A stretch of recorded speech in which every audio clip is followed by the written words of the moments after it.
guys! Good morning! So, ayan, another vlog for this week. And as promised, sabi ko ng last vlog ko ng living room tour natin, ay papakita ko naman yung dining namin. Actually, hindi ko sure kung mai-include ko dito yung update sa bathroom. Kasi dami nag-PPM sa akin kung kamusta na. Kasi 3 years ago, binlog ko yun. So, ang tagal na, no? So, I mean, yung naglagay ako ng wallpaper. But this year, check, hindi ko pa, ang tagal na, siguro parang 2 years ko na hindi napakita. So, try ko sa separate vlog. Pero for this vlog, yung sa dining namin, actually may nabago kahapon lang. And, kaka-vlog ko lang nung isang araw sa living room. Pero, eto na yung nakalagay ulit dito. Uy! 2021 pa yan na alis dyan. Pero 2018 pa yan dyan. Itong wall art na to from Mandawi. Nilagay ko lang ulit para maiba lang. Ganun talaga ako, lalo pag ganitong may free time, nakaka-ikot-ikot. Gano'n naman, like sinabi ko sa last vlog, kung gusto nyo parang laging may bago sa bahay nyo, mag-ikot-ikot lang kayo ng gamit, ang daming mababago, wala kayong kailangan bilhin. Iikot-ikot nyo na yung mga gamit nyo. So, punta na tayo doon. Yan, so ito ang aming tamang sakto lang na dining room. So, ito dati, ang gawaan ko, ang working table ko, nandito. Dito sa space na to, sa ilalim ng hagdan. Pero, inalis ko na nga dahil lumipat ako doon sa... Nakakalungkot kasi dito. Pero, ang tagal ko dito, nakakalungkot kasi dito kasi parang kang pinatapon sa island, sa kabilang island. Although, mas nakakapag-concentrate ako dito mag-work. Anyway, so, ito yung nabili ko na Asahi na fan na sakto lang siya kasi ako ayoko kasi ng electric fan kasi sinisipon talaga ako. So, kahit mainit, mas gusto ko minsan walang electric fan or kaya hindi nakatutok sa akin. But ito, saktong-sakto yung, yung hangin sa akin. Asahi, Buchanan. Sa ko to nabili? Shopee or Lazada. Siya, may filter pa nga siya. Ayun. So, ito, si Money Tree na maliit. Andyan lang siya. And etong arch mirror na to, last year, January namin to nabili sa online din. Na-vlog ko to na-vlog ko. So, palipat-lipat na yan. Ang dami na kung saan pinupuntahan yan. But yan talaga yung, yung medyo naging permanent. Regular na lalagyan. Although sayang lang kasi hindi nakikita yung buong, diba, size. And, simula, kasi nung binili namin kasi to, wala pa to. Wala pa tong parang, shoe cabinet. So, may mga shoes dyan. Pero may mga bag din ako dyan. Magulo ata. Ayan, ang gulo-gulo. Ano yun? Mga paper. Mga test paper ni Rapa na. Hindi, sinusuksok niya na lang dyan. Mga bag ko, hindi ko pa naayos. So, magulo ang loob niyan. Dito, shoes. Yon. So, eto, meron na tayo ditong ZZ plants. Ayan, okay naman siya dito. Dinidiligan ko to siguro mga once a week. Ayan, ito may bago siyang usbong. Ito bago rin ata to. Tapos, ito yung lamp na galing dun sa living room. Wala na siyang paglagyan dun. So, palipat-lipat lang naman niya. Minsan siya, minsan IKEA na lamp, ganun. Lamp, ganun. So, ito, ayan. Naglagay ako dito ng ganito. Minsan yung malaking size. Dalawa yung ganito ko Minsan yung malaking size ko. Minsan itong maliit. Lagayan ni Habi ng wallet, coins, whatever. Ito pa nga yung coins niya. Susi ng sasakyan, ganun. Kasi nga, kung saan-saan nakakalat. Tapos yung mga sombrero niya, and dito, naglagay ako ng sabitan dito para dyan niya ilalagay. Pero syempre, ako rin na nagsasabit niyan dahil madalas dito yan na ilalagay. So, kahapon, nilipat ko to. Yan. Nilipat ko yan. Usually talaga, ang table namin, usually yung table namin nakapaganon. Nakapaganon. Tapos, etong chair na to, ay nakasandal dyan. Yun. So, eto yung first time nitong malagay dyan, itong aming wall art from Wilco na nasa living room lagi. But, nilagay ko lang dyan for a change kasi pagka hindi ko inalis yung, di ba nakalagay na yan dyan. Actually, kaya nag-iba lahat dahil dyan. Kasi pag nilagay ko to dito, eto, sasayad siya, tingnan niyo yung height nun, mataas. So, hindi magkaka-overlap sila. So, nag-adjust sila lahat para dito sa wall art. And, bago ang aming... Actually, same lang yan ang dati nakalagay. But bago yan, kasi dati 4 bulbs lang yan. Bumili ako sa Shopee ng 6 para mas maliwanag. Tapos, nagbawas. Dati, hindi ko alam kung na-vlog ko na to last month.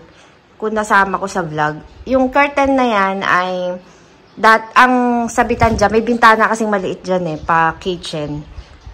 Hanggang dito lang. Tapos hanggang dyan lang yung sabitan niya ng curtain. Tinaas namin para mas high ceiling talaga tingnan, like sa sala.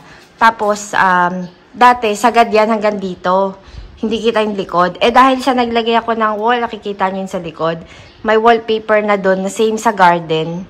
Ayan, tapos may yuka na maganda. So, sabi ko, bakit sayang naman yung background? Ang ganda. So, inopen ko na gano'n. Tsaka para yung hangin din. Maganda yung flow ng hangin. And, meron tayong pailaw dun sa likod para may drama. Actually, etong yuka na to, palitan lang sila nito at tsaka yung nandun sa likod. Minsan, yun yung nandito.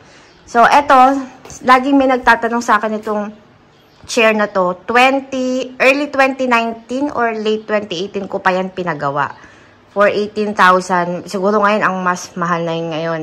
And sa Facebook page lang, pero after nang nagpagawa ako kasi sa kanila ng dalawa, medyo yung second order ko hindi na ganun kaganda yung, maganda yung quality but yung service hindi na ganun. So, kaya hindi ko na na-recommend din. Pero ang dami ko na-recommend ko rin yun sa madaming viewers for this one. Matibay siya in fairness. Sulit na sulit naman. Light gray. Actually, nagka-anuhan na nga Nagka-fade na nga yung mga studs. And then, ang seating arrangement dati, dito si Rafa. Kasi nakapagano niya, dito si Rafa, husband ako. Ngayon, dun kami ni husband, dito si Rafa, para tapat-tapat pa rin kami. Tapos, eto nga yung nasa, living room nun. Ayan, eto nilagay ko dito. Kasi eto talaga binili ko para dito sa table kasi pahaba. So, paikot-ikot lang din yan. Eto, bagong bili ko from Robinson Department Store. Hindi ko pa naman ilalagay. Minsan fruits. Minsan kung ano-ano. Bago lang itong mga last week lang namin ito binili. Nakita lang ako, parang napaka-masculine, niya tingnan, modern niya tingnan. Tapos, itong table namin, ang tagal na nito. Ito, pinakamatagal namin gamit sa lahat ng gamit namin. Nabili namin to 2013 pa. Sa dati pa namin bahay, as in 2013. Yan, nag-iba-iba na yung itsura niya. Iba yung legs niya dati. Pinagawa namin ng metal na legs. Ang problem lang is lagi kasi nagbabasa dito dahil minsan nakakalimutan namin, nagpupuno kami ng alkaline water. Nagkaroon ng kalawang. Pero iyan, madali lang matanggalan. Dahil nga kakalipat ko lang kahapon dito, matagal siya dyan. Naiwan yan, hindi pa nalilinis kasi gabi ko na nga ito nilipat. Yung mga yan, natatanggal ni husband ng using metal polish. So, excuse nyo na lang yan. Ano nyo lang yan. And eto, glass talaga to. Glass talaga yung top nito. Tapos, wallpaper na lang to para maiba yung wood na print ng wallpaper.